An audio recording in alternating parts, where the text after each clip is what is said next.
Capítulo 5. Somos todos um? A maneira como as pessoas pensam a respeito da vida, as ideias básicas que motivam suas decisões, está mudando diante dos nossos olhos. A mudança de paradigma de que fala a nova era, é real. Lemos nas manchetes dos jornais: homem mata ex-esposa, depois atira em si mesmo, ex-empregado mata 13 em tipografia, grandes amigos morrem juntos em pacto suicida. Tais notícias eram muito menos comuns nos dias em que a maioria das pessoas acreditava num Deus onipresente e onisciente e numa existência futura no céu ou no inferno. A crença na reencarnação, com sua esperança de resolver os problemas de alguém numa vida futura, tem tornado o homicídio e o suicídio uma opção muito mais aprazível para alguns. Para outros, a crença de que a morte é o final de toda a existência tem aberto a porta da sua mente para pensar no suicídio como o melhor meio de sair de uma situação aparentemente desesperada, e a ideia de que não existe tal coisa como bem ou mal tem ajudado as pessoas a se libertarem de quaisquer restrições morais que poderiam tê-las reprimido da violência. Inferno versus Nova Era. Pode ter sido apenas uma coincidência, mas vi um exemplo nisto. Em uma convenção da Nova Era a qual eu assisti, no início de 1989, conversei com vários participantes. Muitos deles me contaram que tinham se desviado do cristianismo para a crença na Nova Era porque não podiam aceitar a ideia de que Deus julga as pessoas e recompensa ou pune-as segundo os seus feitos. De certa forma, essas pessoas descobriram o conceito oriental do karma, o qual ensina que podemos fazer expiação por maus atos da vida presente em uma vida ainda futura, mais aceitável. O karma é básico em todo o pensamento religioso oriental. Pode ser expresso no provérbio: o que circula volta a si. Em outras palavras, ensina que no final todas as coisas deverão ser equilibradas. O conceito oriental das origens ensina que no princípio tudo no mundo era uma parte de Brahma, o Deus Criador. As entidades individuais vieram à existência quando certas entidades espirituais se separaram de Brahma. Ao se separarem, tornaram-se conscientes da sua individualidade e começaram a portar-se egoisticamente porque se tornaram inconscientes de sua unidade com toda a criação. Em sua separação, portanto, começaram a concentrar-se mais e mais na existência física e se esqueceram de que tinham um espírito que era realmente um com o universo, apenas uma pequena parte de Brahma. Segundo este ponto de vista, o objetivo real da vida não é concentrar-se no físico, mas tornar-se consciente do seu lado espiritual e sua unidade com tudo e com todos os demais. Concentrando-se neste lado espiritual, você avançará para além do egocentrismo e começará a perceber sua unidade com o universo. O objetivo supremo e final da vida é perceber plenamente isto e então ser reabsorvido em Brahma e deixar de existir no plano físico. A fim de atingir isto, alguém deve viver várias vidas e aprender lições importantes de cada uma delas, tentar isto reiteradamente até que tudo esteja em ordem. Depois de você ter aprendido todas as lições e tudo estiver em ordem, a lei do karma não mais o compelirá a retornar e viver repetidas vezes. Ironicamente, segundo o pensamento da nova era, o meio de atingir este não egocentrismo é através da meditação, que focaliza o interior, o íntimo da alma. Conquanto os parágrafos anteriores simplifiquem extremamente a operação do karma, é a versão que os escritores da nova era hoje popularizam. Com esta exceção, os mentores da nova era modificam tipicamente o objetivo das vidas múltiplas para incluir iluminação cada vez maior em planos mais e mais elevados em vez de mera absorção em Brahma. O objetivo da vida, segundo este ensino, é perceber que você é apenas uma parte de todo o mundo que o rodeia e que este é uma parte de você. À primeira vista parece que tal ensinamento ajudaria a produzir paz na terra e boa vontade entre os homens. Sugere que se eu tão somente aprender a reconhecer a pessoa que considero um inimigo como sendo realmente uma extensão de mim mesmo, o senso de inimizade derreterá como a manteiga ante o sol de verão, e que se eu apenas vier a reconhecer que as árvores da floresta e as tâmias e esquilos são uma parte da divindade tanto quanto eu, então meu desejo de explorar os recursos naturais da terra evaporará. Mas a operação deste sistema de crença não é tão benevolente como você poderia esperar. Os escritores da nova era que promovem esta visão do mundo gostam de citar o exemplo dos índios americanos, que viviam em harmonia com seu ambiente em vez de explorá-lo. Porque os índios pensavam que o bisão fosse uma centelha da divindade, como os seres humanos, eles o tratavam com respeito e matavam somente os que necessitassem. E quando matavam um bisão, tinham elaborado ritual que, segundo acreditavam, fazia expiação por suas ações e invocava o grande espírito bisão a continuar produzindo as manadas para suprir as necessidades dos índios. Aqueles que admiram este modelo deixam de perceber que você não pode elevar o bisão à igualdade com os seres humanos sem reduzir os seres humanos ao nível do bisão. Portanto, no final este sistema de crença torna a morte de um ser humano não menos significativa do que a morte de um bisão. O movimento dos direitos dos animais também traz consigo crença monística. E aqui ele certamente parece ter um efeito benigno, se não beneficente. Ensina que pelo fato de o porquinho da Índia e o macaco serem um comigo, não devo tratá-los de maneira desumana. Muito do protesto atual contra o uso de animais em experiências médicas fundamenta-se nesta crença de que os animais são centelhas do divino e merecem o mesmo tipo de respeito que conferimos aos seres humanos. Conquanto eu esteja plenamente de acordo com que os animais sejam tratados humanamente, a filosofia que torna a vida ou a morte do meu filho não mais importante do que a de um cão é repugnante e perigosa. Esta crença na unidade de toda a criação também desempenha uma parte no movimento ecológico. Um eminente líder da nova era me disse que embora mais organizações como o Green Party, Partido Verde, que é ativo, dinâmico, operante em ecologia na Europa, não sejam uma parte direta do movimento da nova era, eles estão fazendo o que os crentes da nova era devem fazer. O Green Party promove a ecologia por motivos seculares, a fim de preservar nosso planeta para as gerações futuras, mas o movimento da nova era impregna as mesmas ações ecologicamente orientadas com o significado espiritual. A influência da nova era infiltra-se no lado secular do movimento ecológico por meio do conceito de Gaia. Gaia, ou G, é o nome que os gregos davam à sua deusa Terra.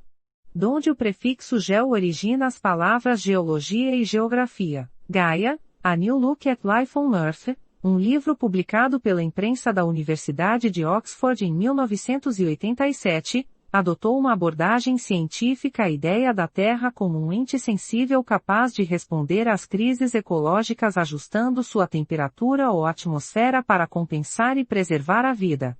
Um livro anterior intitulado Gaia, An Atlas of Planet Management, New York, Doubleday, 1984, detalha as crises ecológicas que o nosso mundo enfrenta.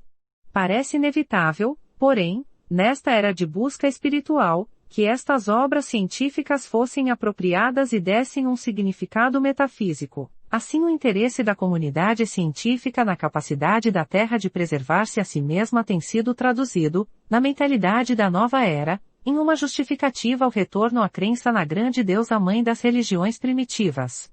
Terei mais a dizer sobre isto e sua aplicação ao feminismo e mesmo à bruxaria nos capítulos 6 e 7, tendo em vista o que eu disse a respeito da ecologia e dos direitos dos animais, devo apressar-me a acrescentar que pelo simples fato de uma causa ou movimento estar ligado ao movimento da nova era não significa que a causa seja má, ou mesmo que ela seja realmente parte do dito movimento. Muitas causas não pertencentes à nova era foram abrangidas pela vasta sombra do movimento sem participar de sua forma. O lado sombrio da unidade. Elementar para a crença da nova era na unidade de todas as coisas é a crença ensinada na trilogia cinematográfica intitulada Guerra nas Estrelas. Nestes filmes George Lucas nos apresenta Luke Skywalker e Darth Vader, dois homens que preferiram operar em lados opostos de algo chamado força. Essa força, chegamos a compreender no decorrer do enredo, é o campo unificado de energia que dá poder a todo o universo, mas ela tem um lado escuro e um lado claro, e aqueles que escolhem o lado escuro envolvem-se em homicídio, pirataria e toda sorte de males. Por outro lado, aqueles que preferem operar do lado da luz são bondosos, atenciosos e úteis aos outros, mas ainda acabam matando uma porção de pessoas e causando muita destruição enquanto batalham contra aqueles que estão do lado escuro. O objetivo adequado da vida neste roteiro arcano baseado na filosofia religiosa oriental é atingir uma condição de unidade com o lado luminoso da força e deste modo tornar-se um imortal à maneira de Obi-Wan Kenobi, que morre no primeiro filme e contudo retorna continuamente em espírito a fim de instruir o jovem Skywalker. Nunca esclarece por que uma pessoa não poderia também tornar-se um com o lado escuro e assim tornar-se imortal embora carrancudo em vez de sorridente. O final feliz da trilogia vem quando até mesmo Darth Vader se rende ao poder do amor e da unidade, conforme representado em seu filho Luke, e se reúne à luta do lado da luz e do direito. Os canais da nova era têm lançado mão deste tema luz, trevas e usam-no para autenticar o seu ministério. Em Open Into Channel, os canais Sanaya Roman e Duane Pecker aconselham aqueles que gostariam de tornar-se canais fazendo contato com seres de outras dimensões, que sejam cuidadosos para que não venham a ser desencaminhados por seres destituídos de iluminação que gostariam de fazer contato. Eles provêm um teste simples a ser aplicado a todos os seres que poderiam tentar canalizar sua sabedoria através da pessoa que está estreando na canalização. Simplesmente perguntar à entidade se ela é da luz. Os autores asseguram aos seus leitores que os seres não mentirão, e aconselham que se o ente espiritual admitir que não é da luz, o canalizador deve dizer a ele que vá para a luz. Depois da interrupção de contato com o ser que não é da luz, o canalizador pode continuar sua busca até que o contato seja feito com um ser que afirme ser da luz. O conselho de Roman e Pecker dificilmente parece atilado, inteligente, porque o próprio Satanás é conhecido como mentiroso e pai da mentira João 8,44, e Lúcifer, que significa portador de luz. De sorte que aqueles que tentam relacionar-se com o que imaginam ser uma fonte de luz e verdade podem realmente começar a receber sua informação e instruções do príncipe das trevas, o pai da mentira. Para onde conduz o monismo? Portanto, há perigo na aceitação da crença de que o universo é controlado por uma só força, ignorando a presença das forças sobrenaturais do bem e do mal. Mas a profundidade do perigo não se torna evidente até que você comece a fazer as aplicações lógicas desta filosofia da unidade. Juntamente com a crença em sua filosófica e concomitante reencarnação, o monismo tem o potencial de alterar drasticamente a maneira como pensamos a respeito da vida humana e a tratamos. A crença em monismo, karma e reencarnação, com todas as suas promessas de beneficência, não tem conduzido à paz, harmonia e amor.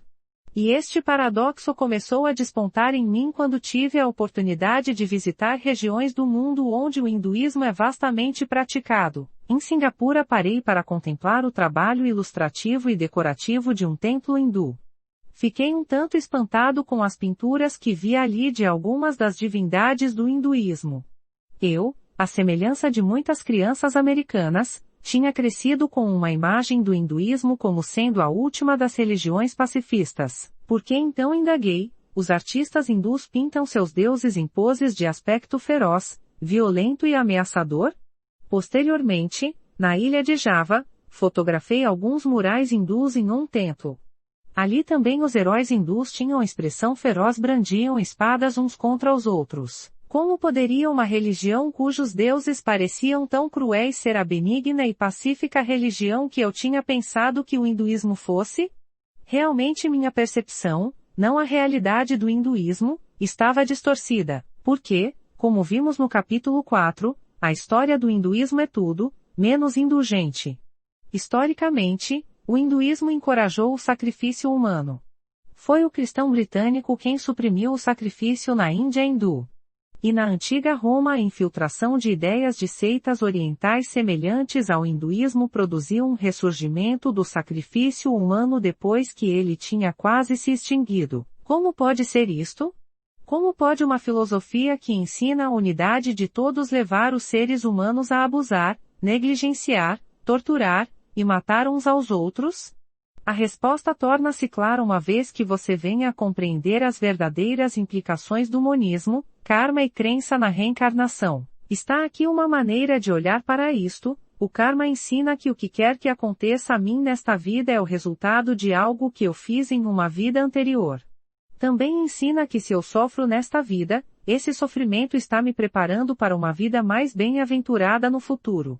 Portanto, se vejo alguém sofrendo, isto não deve me preocupar. Se eu aliviasse o sofrimento de um pária na rua, estaria interferindo no seu karma, e ele simplesmente teria de viver outra vida de sofrimento para compensar a dor que perdeu nesta vida. Adicione o monismo e a reencarnação à crença no karma, e você obterá uma visão mundial que enxerga cada vida como sendo apenas uma pequena, insignificante e porária centelha da unidade global que é Deus. Tendo esta perspectiva da vida humana, alguém poderia sentir-se justificado em concluir que as pessoas não são mais importantes ou valiosas do que os mosquitos. Chegando-se a uma conclusão lógica, mas não a única conclusão lógica possível, tal opinião do mundo justifica as guerras, o homicídio e o sacrifício humano. Se você considera toda a criação como parte de um corpo, então é direito da maior parte do corpo decidir a sorte das partes menores. Considere o que acontece ao seu corpo quando você tropeça e cai. Automaticamente os membros individuais do corpo começam a trabalhar juntos para proteger o corpo como um todo. As mãos precipitam-se para a frente a fim de superar o impacto da força de sua queda e proteger-lhe a cabeça. Talvez um ombro receba o impacto enquanto você se revolve do seu lado. Cada parte do corpo se sacrifica instintivamente para a preservação do todo. Como prova do que digo, se uma parte do corpo se torna cancerosa ou gangrenosa, é prerrogativa do resto do corpo decidir amputar a parte enferma a fim de preservar a vida do resto do corpo. E esta é precisamente a base sobre a qual o sacrifício humano tem sido levado a cabo através dos séculos. A ideia é que o sofrimento e morte de uma parte do corpo é necessário em uma base regular a fim de preservar a vida do restante do corpo. Isto, acoplado à crença na reencarnação, pode ser interpretado para justificar a tortura infligida a uma vítima sacrificial antes da sua morte. A experiência de sofrimento e morte que a vítima suporta é simplesmente uma porta de entrada para uma nova existência, e, tendo sofrido tão gravemente nesta vida, a vítima pode esperar uma vida melhor no futuro. De sorte que para alguém que adota esta perspectiva, as torturas estão realmente fazendo um favor à vítima. Este, portanto, é o lado sombrio da doutrina da unidade. Se somos apenas uma parte de um grande todo, não importa o que acontece ao indivíduo, ou à pessoa. O que é mais importante é a prosperidade do corpo como um todo. Em um ambiente condicionado por tal sistema de crença, a vida de nenhum indivíduo está a salvo.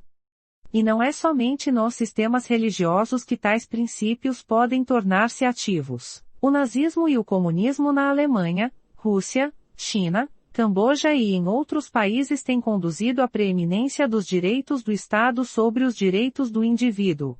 Na União Soviética sob Stalin isto resultou na morte de mais de 50 milhões de cidadãos, de fome, marchas da morte e banimento para campos de trabalho. Foi a motivação na verdade tão diferente da que leva as pessoas ao sacrifício humano? Creio que não. Em minha opinião a mentalidade ou você motivou cada uma dessas formas de matança. Recentemente um casal cristão retornou de uma visita à Albânia, na época um dos mais restritivos países comunistas do mundo, e citou a explicação de um oficial do governo porque os cristãos ainda estão sendo perseguidos em seu país. O dissidente deve ser destruído, como uma doninha num galinheiro, disse ele. Mas para que eu não deixe a impressão de que somente os governos e sistemas estrangeiros têm caído nesta armadilha, devo apressar-me a admitir que o bom e velho capitalismo americano tem tido efeitos semelhantes sempre que os capitalistas permitem que os lucros tenham precedência sobre a vida humana. O sacrifício humano tem assumido muitas formas ao longo da história. Em uma sociedade secular sua forma é diferente daquela encontrada em uma sociedade religiosa. Mas os resultados, ao menos para a vítima, são os mesmos. O que nos pode impedir de cair mais uma vez nesta armadilha? Tem o cristianismo algo a oferecer para manter-nos a salvo? No próximo capítulo contrastaremos a opinião da nova era sobre o valor da humanidade com o valor real que Deus colocou sobre a vida humana.